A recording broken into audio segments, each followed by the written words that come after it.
Warga desak diskualifikasi Ahmad Ki Amahoro dari seleksi Sekda SBT. Sejumlah elemen masyarakat di Kabupaten Seram bagian timur tergabung dalam koalisi Aksi Lembaga Swadaya Masyarakat Maluku gelar aksi di kantor Gubernur Maluku pada Senin 22 September 2025.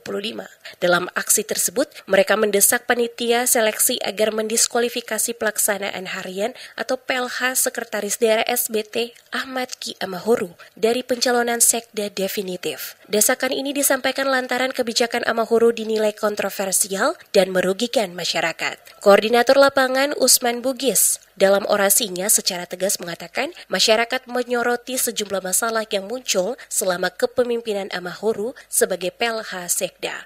Di antaranya, pemecatan 6 aparatur sipil negara yang dinilai tebang pilih serta pergantian kepala desa atau negeri secara sepihak yang memicu konflik antar warga di sejumlah wilayah termasuk Danama dan Hote. Selain itu, Amahoro juga dituding melakukan manipulasi data laporan harta kekayaan penyelenggara negara atau LHKPN, khususnya terkait pengurangan nilai tanah.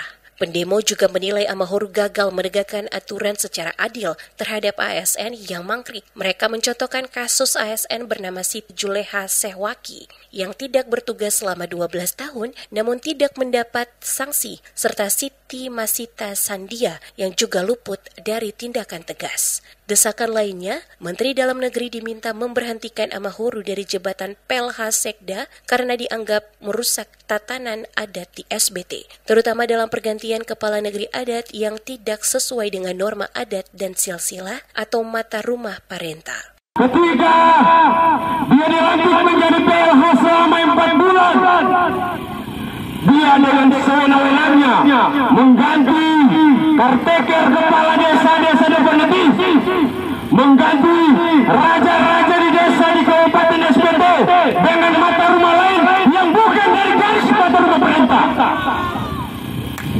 Ini adalah penzaliman terhadap undang-undang hukum masyarakat adat.